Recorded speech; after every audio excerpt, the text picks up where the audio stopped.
In this lecture, we're going to show how to insert baseline dimensions.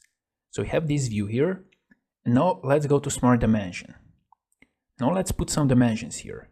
For example, this one here. Let's uncheck Rapid Dimensioning. Let's go with this one here. Like this. Let's go with this one here. Like this. Let's go with this one. Like this. And let's go with this one.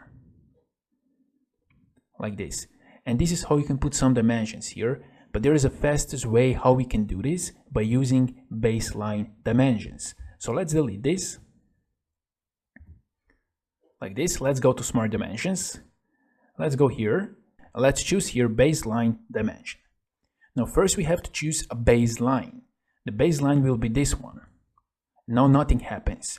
Now we have to select second dimension that we want to put here. Let's select this line here.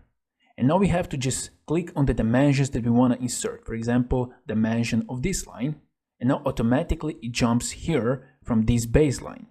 We can put this one. We can put this one. We can go with a circle. We can put this one so you can see the circle is measured from the center point. So this is the fastest way how you can put those dimensions using baseline dimension. As well, you can use normal Smart Dimension, but sometimes when you have a lot of dimension, you can use a baseline dimension to save your time. Let's click OK now. And now if we move those dimensions, we can see that those dimensions are moving simultaneously. Now if we want to delete some dimension, here we can go here, and we can just press delete, like this.